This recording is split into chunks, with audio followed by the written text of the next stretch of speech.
নমস্কার,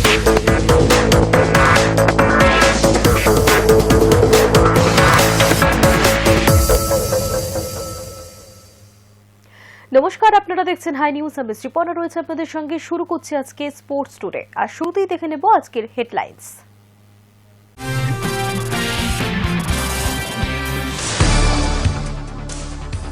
চূড়ান্ত ব্যর্থ সূর্য গিল, ব্যাটে বলে দুরন্ত প্রোটিয়াদের কাছে হার ভারতে, টস জিতেও ম্যাচ জয় অধরা।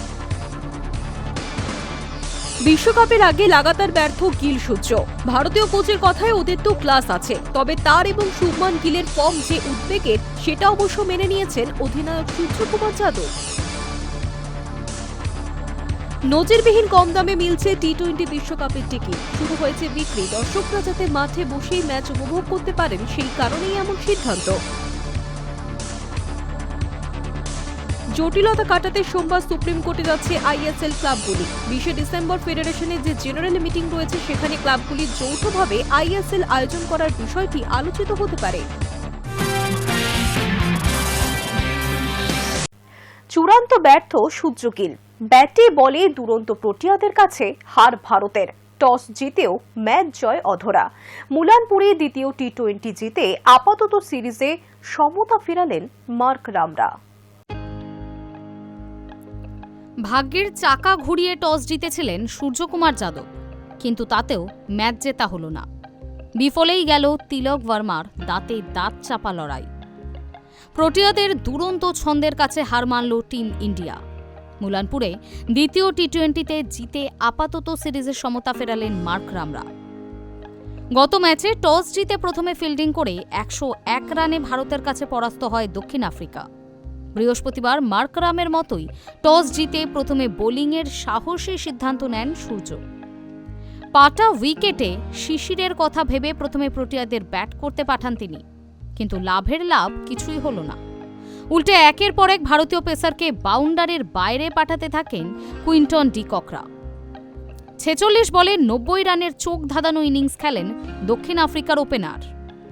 হেনড্রিক্স 8 রানে আউট হলেও হাল ধরে নেন অধিনায়ক। ফেরেইরা ও মিলার অপরাজিত থাকেন যথাক্রমে 30 ও 20 রানে। বুমরা আশদীপদের চূড়ান্ত ব্যর্থতায় রানের পাহাড়ে পৌঁছে যায় দক্ষিণ আফ্রিকা। এদিন 4 ওভারে 45 রান দেন বুমরা। আশদীপ একাই 1 ওভারে 7টা ওয়াইড বল করে বসেন। 4 ওভার হাত ঘুরিয়ে দেন 54 রান। প্রোটিয়া ব্যাটারদের তাণ্ডবের সামনে খানিকটা ঢাল হয়ে দাঁড়ান আকসার প্যাটেল। 3 ওভারে 27 রান দিয়ে 1 উইকেট নেন আকসার। 29 রান দিয়ে 2 উইকেট বরুণের ঝুলিতে। তবে ততক্ষণে 200 রানের গণ্ডি পেরিয়ে গিয়েছে দক্ষিণ আফ্রিকা। সে রান তাড়া করতে গিয়েই রীতিমতো হিমশিম খেতে হলো ভারতকে। বোলারদের মতোই এদিন ভীষণভাবে হতাশ করলেন ব্যাটাররাও।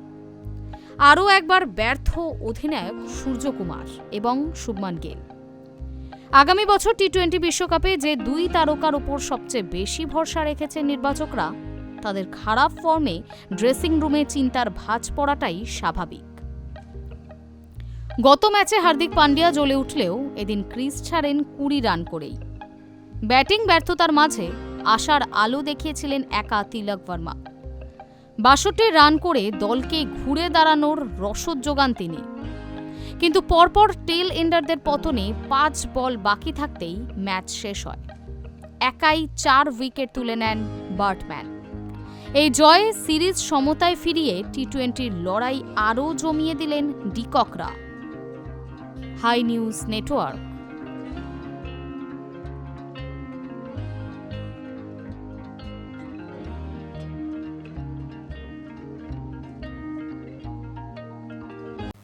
বিশ্বকাপের আগে লাগাতার ব্যর্থ গিল সূর্য।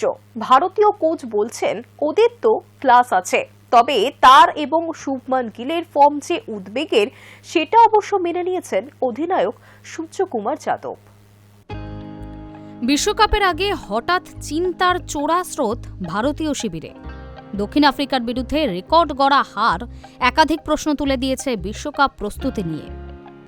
বিশেষ করে দলের 2 স্টার ব্যাটার শুভমান গিল এবং অধিনায়ক সূর্যকুমার যাদবের ফর্ম চিন্তায় ফেলবে ভারতীয় শিবিরকে। যদিও টিম ইন্ডিয়ার সহকারী কোচ রায়ান টেন দুষ্খাতের কথায় উদ্বেগের কোনো চিন্তা নেই। তিনি বরং আস্থা রাখছেন তারকা জুটির ক্লাসের উপর। মুল্লানপুরে ভারতের বিরুদ্ধে টি-20 ক্রিকেটে 13তম জয় পেয়েছে দক্ষিণ আফ্রিকা, যা কিনা রেকর্ড। আর কোনো দেশ ভারতকে এতগুলো টি-20 ম্যাচে হারাতে পারেনি। এই হারে যারা দায়ী তাদের মধ্যে অন্যতম শুভমান গিল এবং সূর্যকুমার যাদব। কোথায় দলকে সামলাবেন তা না নিজেরাই ফর্ম খুঁজছেন অধিনায়ক এবং সহ অধিনায়ক। আরও এক ম্যাচে রান পেলেন না দুই ক্রিকেটার। মুল্লানপুরে 0 রানে ফেরেন গিল, প্রথম বলেই খোঁচা মারেন, আর সূর্য করেন মাত্র 5। যদিও তাদের নিয়ে উদ্বেগে নেই দুষ্খাতে। তিনি বলেন, ওদের ব্যাটিংয়ে ভালো লক্ষণ দেখা যাচ্ছে। অস্ট্রেলিয়া সিরিজের শেষের দিক থেকেই সেটা দেখা যাচ্ছে। এই সিরিজের প্রথম ম্যাচেও গিলকে বলা হয়েছিল শুরু থেকে আক্রমণ করতে। পিচটা ভালো ছিল না, সুতরাং ওকে দোষ দেওয়া যায় না। আর আজও খুব ভালো বলে আউট হয়েছে। টিম ইন্ডিয়ার সহকারী কোচ জানালেন, গিলদের ক্লাসে আস্থা আছে তাদের। তিনি বলছেন, আমরা ওর ক্লাসে বিশ্বাস করি। দেখুন, আইপিএলে ও প্রতি মরশুমে 700 থেকে 800 রান করে। সূর্য সম্পর্কেও একই মত তার। তিনি বলেন, সূর্যর ক্ষেত্রেও ব্যাপারটা একই। আমরা দীর্ঘমেয়াদী পরিকল্পনা করে ফেলেছি, আর এই ক্রিকেটারদের ক্লাসে আমাদের পুরোপুরি আস্থা আছে। আমার নিশ্চিত বিশ্বাস ওরা ভালো করবেই। তার এবং শুভমান গিলের ফর্ম যে উদ্বেগের সেটা অবশ্য মেনে নিয়েছেন অধিনায়ক সূর্যকুমার যাদব। তিনি ম্যাচ শেষে সাংবাদিক বৈঠকে বলে গিয়েছেন, আমার এবং শুভমানের শুরুটা ভালো করা উচিত ছিল। অভিষেক সবসময় কাজটা করে দেবে, এটা হয় না। সূর্য এই হারের দায় পুরোপুরি নিজের উপরেই নিয়েছেন। High News network.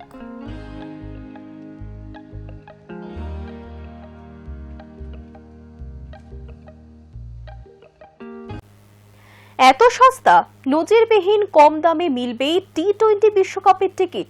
শুরু হয়েছে বিক্রিও। দর্শকরা যাতে মাঠে বসে ম্যাচ উপভোগ করতে পারেন, সেই কারণেই এমন সিদ্ধান্ত বলে জানানো হয়েছে। এত সস্তা? সত্যি? আগামী বছরের টি-20 বিশ্বকাপের টিকিট কাটতে গেলে ঠিক এমন কথাই বলতে পারেন আপনিও। ক্রিকেট প্রেমীদের রীতিমতো চমকে দিয়ে অত্যন্ত কম দামে টিকিটের দাম ঘোষণা করল আইসিসি। আগামী বছর ফেব্রুয়ারিতে দেশের মাটিতে শুরু টি-20 বিশ্বকাপ। 7 ফেব্রুয়ারি থেকে 9 মার্চের মেগা টুর্নামেন্টের সূচি ঘোষণার পর থেকেই উত্তেজনার পারদ চড়তে শুরু করেছে। আর বৃহস্পতিবার সন্ধে 6:45 টিকিট বিক্রির শুভ সূচনা করল বিশ্ব ক্রিকেটের সর্বোচ্চ নিয়ামক সংস্থা। আর সেখানেই জানানো হলো মাত্র 100 টাকাতেই গ্যালারিতে বসে দেখা যাবে বিশ্বকাপের ম্যাচ। এদিন আইসিসির প্রকাশিত বিবৃতিতে জানা গিয়েছে, ফেজ 1-এ 100 টাকার টিকিট কাটতে পারবেন দর্শকরা। 20 লক্ষেরও বেশি 100 টাকার টিকিট এই মুহূর্তে পাওয়া যাচ্ছে। যে দেশে ক্রিকেটই ধর্ম, সেখানে দর্শকরা যাতে মাঠে বসে ম্যাচ উপভোগ করতে পারেন, সেই কারণেই এমন সিদ্ধান্ত বলে জানানো হয়েছে। আইসিসি সিইও সংযোগ গুপ্তর কথায়, আসন্ন টি-20 বিশ্বকাপে আমাদের লক্ষ্য একটাই, সমস্ত প্রান্তের স্বল্প আয়ের সব ধরনের সমর্থকেরা যেন মাঠে বসে বিশ্বমানের খেলা দেখার অভিজ্ঞতা অর্জন করতে পারেন। সেই জন্যই ফেজ 1-এ টিকিটের দাম কম রাখা হয়েছে। আইসিসির সিদ্ধান্তে উচ্ছ্বসিত বিসিসিআই সচিব দেবজিৎ সাইকিয়াও। তিনি বলেন, টিকিট সস্তা হওয়ায় বহু বেশি সংখ্যক সমর্থক দুর্দান্ত সমস্ত লড়াইয়ের সাক্ষী থাকার সুযোগ পাবে। বলে রাখা ভালো, আসন্ন বিশ্বকাপের প্রথম দিনই মাঠে নামবে ভারত, পাকিস্তান, বাংলাদেশ। কলম্বোয় পাকিস্তানের প্রতিপক্ষ নেদারল্যান্ডস। কলকাতায় ক্যারিবিয়ানদের বিরুদ্ধে নামবে বাংলাদেশ। আর মুম্বাইয়ে ইউএসের মুখোমুখি হবে সূর্যকুমারের ভারত। স্টেডিয়াম যে হাউসফুলই থাকবে এদিনের আইসিসি ঘোষণার পর, তেমনটা আন্দাজ করাই যায়। High News Network.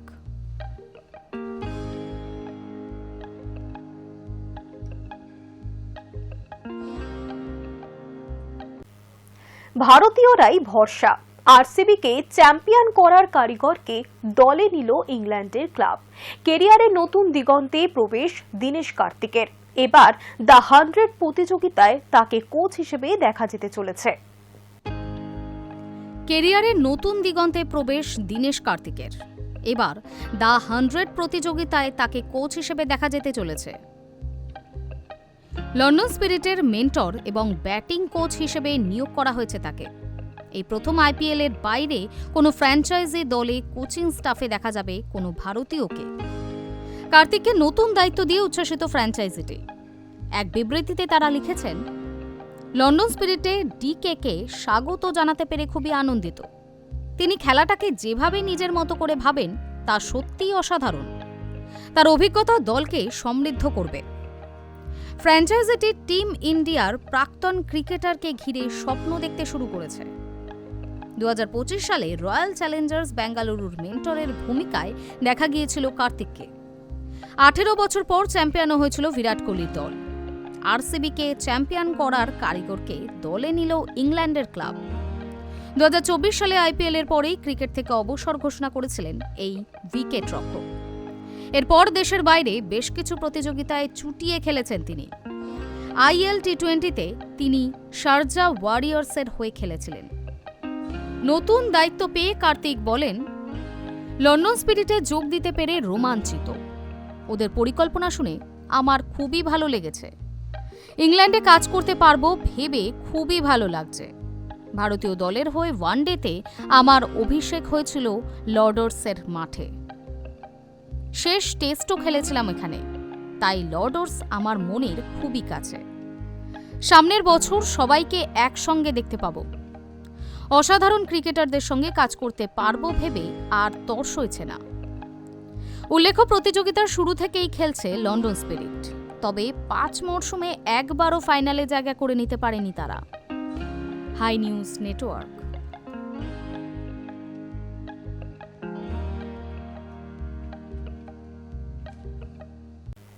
জটিলতা কাটাতে সোমবার সুপ্রিম কোর্টে যাচ্ছে আইএসএল ক্লাবগুলি। পাশাপাশি 20 ডিসেম্বর ফেডারেশনের যে জেনারেল মিটিং রয়েছে সেখানে ক্লাবগুলি যৌথভাবে আইএসএল আয়োজন করার বিষয়টি আলোচিত হতে পারে। জটিলতা কাটাতে সোমবার সুপ্রিম কোর্টে যাচ্ছে আইএসএল ক্লাবগুলি। সেখানে বর্তমান পরিস্থিতি তুলে ধরে তারা পরিষ্কারভাবে জানাতে চাইবে এই কঠিন পরিস্থিতিতে তাদের করণীয় কি। কারণ ফেডারেশনের তরফ থেকে যেহেতু বারবারই বলা হচ্ছে বিষয়টি এখন কোর্টের বিচারাধীন, স্বাভাবিকভাবেই ফেডারেশনের থেকে এখনো পর্যন্ত কোনো রকম সদুত্তর না পেয়ে ফের কোর্টের দ্বারস্থ হচ্ছে ক্লাবগুলি। আগেই ফেডারেশনের deputy secretary general Satyanarayan ISL এর ক্লাবগুলির সিইওদের চিঠি পাঠিয়ে জানিয়েছিলেন ক্লাবগুলির সঙ্গে ভার্চুয়াল মিটিং করে জেনারেল বডির মিটিংয়ে কিছু এজেন্ডা রাখতে চান। এর আগে ক্লাবগুলি 14টি পয়েন্ট নিয়ে যে বিশাল চিঠি ফেডারেশন সভাপতি এবং ক্রীড়া মন্ত্রককে পাঠিয়েছিল, সেই চিঠির 12 নম্বর পয়েন্ট উল্লেখ করে সত্যনারায়ণ জানিয়েছেন, 20 ডিসেম্বর ফেডারেশনের যে জেনারেল মিটিং রয়েছে সেখানে ক্লাবগুলির যৌথভাবে আইএসএল আয়োজন করার বিষয়টি আলোচিত হতে পারে। ফেডারেশনের ডেপুটি সেক্রেটারি জেনারেল এখনও চিঠি পেয়ে সবার আগে চিঠি দিয়ে প্রতিবাদ করেন ফেডারেশনের কার্যকরী কমিটির সিনিয়র সদস্য অভিজিৎ পাল। তিনি সরাসরি প্রতিবাদ করে সত্যনারায়ণকে চিঠি দিয়ে বলেন, ফেডারেশনের যে কোনো বিষয়ে সর্বোচ্চ সিদ্ধান্ত নেওয়ার অধিকার একমাত্র কার্যকরী কমিটির। অথচ সেই কার্যকরী কমিটিকে অন্ধকারে রেখে সত্যনারায়ণ এত বড় সিদ্ধান্তের কথা এককভাবে কি করে ক্লাবগুলিকে জানাতে পারেন? কারণ এই লিগের সঙ্গে ফেডারেশনের আর্থিক বিষয়টিও জড়িয়ে রয়েছে। ফলে এত গুরুত্বপূর্ণ আলোচনার কথা আগে কার্যকরী কমিটিকে জানানো উচিত ছিল। পাশাপাশি এদিন সকালেই আইএসএল এর ক্লাবগুলির প্রতিনিধি হিসেবে মোহনবাগানের সিইও বিনয় চোপড়া একটা দীর্ঘ চিঠি দিয়ে জানান, স্রেফ মিটিং করার জন্য মিটিং করতে যেতে তাদের কোনো আগ্রহ নেই। কারণ ক্লাবগুলি সবার আগে চাইছে অবসরপ্রাপ্ত বিচারপতি নাগেশ্বর রাওয়ের প্রস্তাব মতো ইন্ডিয়ান সুপার লিগের জন্য বেশ কিছু সংশোধনী আনতে। 20 ডিসেম্বর জেনারেল বডির মিটিংয়ে হয় ফেডারেশন সেই সব সংশোধনী আনবে অথবা নিজেদের থেকে উদ্যোগ নিয়ে সংশোধনী আনবে। এই সংশোধনের পর টেন্ডার ডাকা উচিত। যদি ফেডারেশন মনে করে এর পরও সমস্যার সমাধান হচ্ছে না, তারপর লিগের দীর্ঘমেয়াদী অধিকার ক্লাবগুলির হাতে ছেড়ে দিতে পারে।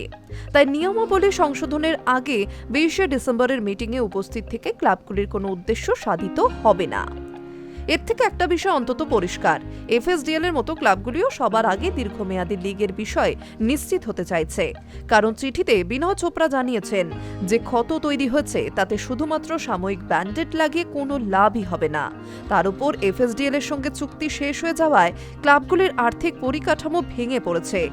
এই অবস্থায় দ্রুত সিদ্ধান্ত নেওয়ার জন্য ফেডারেশন সভাপতিকে বলেছেন তিনি। High News network.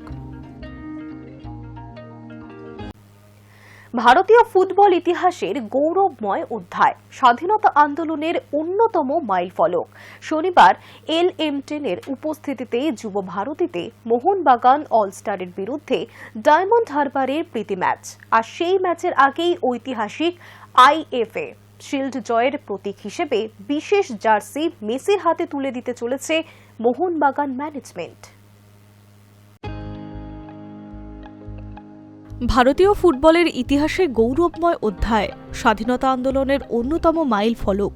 ঐতিহাসিক IFA শিল্ড জয়ের প্রতীক হিসেবে বিশেষ জার্সি মেসির হাতে তুলে দিতে চলেছেন মোহনবাগান ম্যানেজমেন্ট। ভারতের প্রথম ক্লাব হিসেবে 1911 সাল থেকে এই 29শে জুলাই ইস্ট ইয়র্কার্স রেজিমেন্ট দলকে 1-2 গোলে হারিয়ে প্রথমবার IFA শিল্ড জিতেছিল মোহনবাগান।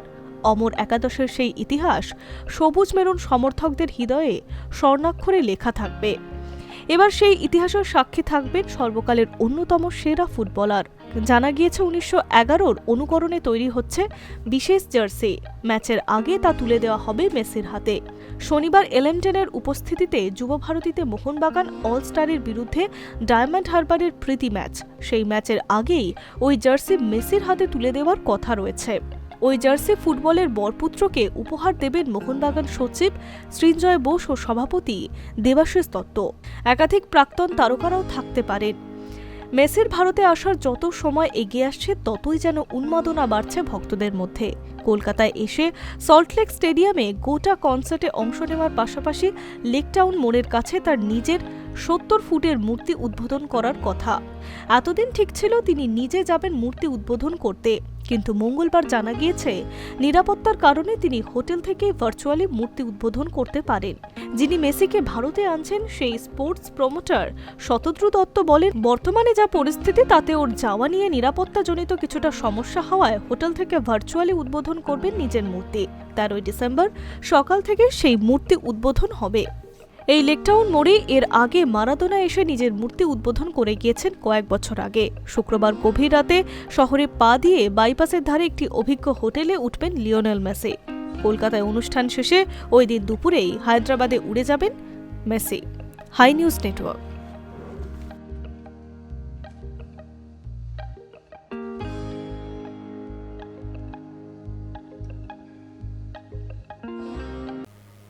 ক্রীড়াপ্রেমীদের দীর্ঘ অপেক্ষার অবসান ঘটিয়ে শনিবার 13 ডিসেম্বর কলকাতায় পা রাখতে চলেছেন লিওনেল মেসি। শহর তিলোত্তমা যখন সেই মাহেন্দ্রক্ষণের অপেক্ষায়, তখন এমন আবহেই বোমা ফাটালেন শাহরুখ খান। মেসির কলকাতা সফরের সঙ্গী হতে চলেছেন কিং খানও। ক্রীড়া প্রেমীদের দীর্ঘ অপেক্ষার অবসান ঘটিয়ে শনিবার রাত 13 ডিসেম্বর কলকাতায় পা রাখতে চলেছেন লিওনেল মেসি। শহরের তিলোত্তমা যখন সেই মাহেন্দ্রক্ষণের অপেক্ষায়, তখন এমন আবহেই বোমা ফাটালেন শাহরুখ খান। মেসির কলকাতা সফরের সঙ্গী হতে চলেছেন কিং খানও। অতঃপর একই মঞ্চে ফুটবলের ঈশ্বরের সঙ্গে বাদশার দর্শন প্রাপ্তি যে তিলোত্তমাবাসীদের জন্য পরম পাওনা হতে চলেছে তা বলাই বাহুল্য। 2 নভেম্বর নিজের জন্মদিনেই খুব শীঘ্রই কলকাতায় পা রাখার ইঙ্গিত দিয়েছিলেন শাহরুখ খান। তার দিন কয়েকের ব্যবধানে শোনা যায় 13 তারিখ লিওনেল মেসির সঙ্গে যুব ভারতী ক্রীড়াঙ্গনে থাকতে পারেন কিং খানও। তখন থেকেই অনুরাগীদের অ্যাড্রিনালিন রাশ তুঙ্গে। যদিও সেই সময় বিষয়টি আলোচনা স্তরে ছিল বলে জানা গিয়েছিল, তবে এবার জল্পনার শিলমোহর বসালেন খোদ বলিউডের বাদশা। ফিল্মি কায়দায় এক স্যান্ডেলে কিং খান লেখেন, এবার কলকাতায় নাইট প্ল্যান করছি না, বরং দিনেই মেসি রাইড হবে। তবে বলিউড সুপারস্টারের শব্দের মারপ্যাচে ঘাবড়ে যাবেন না, কারণ সেই টুইটের ধোঁয়াশা সরিয়ে শাহরুখের সংযোজন। 13 ডিসেম্বর সল্টলেক স্টেডিয়ামে দেখা হচ্ছে। বাদশার এই বার্তা যেন গোটা বাংলার ফুটবল প্রেমী এবং সিনেমা প্রেমীদের জন্য উন্মাদনার পারদ চড়ালো। এক মঞ্চে ফুটবলের ঈশ্বর আর বলিউডের সম্রাট, দুই গ্লোবাল আইকনের উপস্থিতিতে শহরবাসী যে বিরল দৃশ্যের সাক্ষী হতে চলেছে তা বলাই বাহুল্য। ভক্তরা বলছেন, এর থেকে বড় দিনের বড় পাওনার কি বা হতে পারে। প্রসঙ্গত, 13 থেকে 15 ডিসেম্বর পর্যন্ত ভারতে থাকবেন মেসি। প্রথমেই তিনি কলকাতায় পা রাখবেন, সেখান থেকে মুম্বাই এবং তারপর দিল্লি যাবেন। মেসির এই সফরের অন্যতম আকর্ষণ গোট কনসার্ট। প্রাথমিকভাবে অবশ্য এই অনুষ্ঠান হওয়ার কথা ছিল ক্রিকেটের নন্দনকানন ইডেন গার্ডেন্সে, তবে শেষ পর্যন্ত তা হতে চলেছে এশিয়ার অন্যতম সেরা ফুটবল স্টেডিয়াম যুব ভারতীতে। সেখান থেকে যাবেন লেক টাউন নিজের মূর্তি উদ্বোধন করতে। তারপর আরও একটি অনুষ্ঠানে যোগ দেওয়ার কথা রয়েছে আর্জেন্টাইন ম্যাজিশিয়ানের। বাংলার মুখ্যমন্ত্রী মমতা বন্দ্যোপাধ্যায়ের সঙ্গে দেখা করবেন LM10। High News network.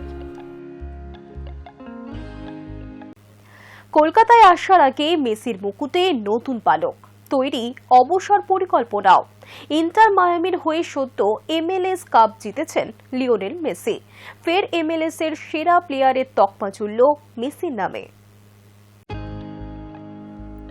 কেরিয়ারে আরও একটি পালক। দিন কয়েক আগে ইন্টার মায়ামির হয়ে মেজর সকার লিগের কাপ জিতেছেন লিওনেল মেসি। আগামী 13ই ডিসেম্বর কলকাতায় পা রাখছেন তিনি। আর তার আগে ফের MLS এর সেরা প্লেয়ারের তকমা জুড়ল মেসির নামে। সেই সঙ্গে প্রকাশ্যে এলো আর্জেন্টিনীয় কিংবদন্তির অবসর পরিকল্পনাও। মায়ামির মালিক ডেভিড বেকহ্যাম জানালেন, অবসরের পর বার্সেলোনাতেই ফিরে যেতে চান মেসি। বয়স 38, কিন্তু খেলার মাঠে যেন তার কোনো প্রভাবই নেই। আমেরিকার লিগে 34টি ম্যাচে তার গোল সংখ্যা 35টি, অ্যাসিস্টের সংখ্যা 28। ইন্টার মায়ামি প্রথমবার মেজর সকার লিগের কাপ জিতেছে। মোট 101টি গোল রয়েছে তার, যার মধ্যে প্রত্যক্ষ বা পরোক্ষভাবে 63টি গোলে অবদান রয়েছে মেসির। এবার টুর্নামেন্টের সেরা প্লেয়ারের পুরস্কারও পেলেন তিনি। এই নিয়ে টানা দুবার এই পুরস্কার জিতলেন 8 বারের ব্যালন ডি'অর বিজেতা। 70% ভোটের মাধ্যমে জয়ী হয়েছেন তিনি। মেসি আসার পর মায়ামির ট্রফির দৌড় শুরু। এর আগে লিগ কাপ, সাপোর্টার্স শিল্ড জিতেছেন। এবার MLS এর কাপ জিতলেন তিনি। 2028 পর্যন্ত মায়ামির সঙ্গে চুক্তি রয়েছে তার। ইতিমধ্যেই অবসরের পরিকল্পনাও করে ফেলেছেন। সেই কথা ফাঁস করেছেন ডেভিড বেকহ্যাম। প্রাক্তন ইংরেজ ফুটবলার চান অবসরের পর মেসি মায়ামিতেই থাকুক, কিন্তু মেসির পরিকল্পনা রয়েছে বার্সেলোনায় ফিরে যাওয়ার। বেকহ্যাম বলছেন, লিও আমাকে বলেছে ও ক্যাম্প নুর কাছে কোথাও থাকতে চান। ওর মতো কেউ বার্সেলোনাকে ভালোবাসে না। ওর পায়ে বার্সেলোনার ট্যাটু রয়েছে, এমনকি বোতলেও বার্সার লোগো আছে। মেসির কেরিয়ারে 17 বছর স্পেনের ক্লাবে কেটেছে। তারপর প্যারিস সা-জা হয়ে ইন্টার মায়ামিতে যুক্ত হন তিনি। সম্প্রতি বার্সেলোনার ক্লাব ক্যাম্প নুতে গোপনে ফিরে গিয়েছিলেন তিনি। উল্লেখ্য, 13 ডিসেম্বর কলকাতায় আসছেন মেসি। তারপর হায়দ্রাবাদ, মুম্বাই ও দিল্লিতে যাবেন তিনি। High News Network. Sports tour এখনকার মতো এই পর্যন্তই। দেখতে থাকুন হাই নিউজ।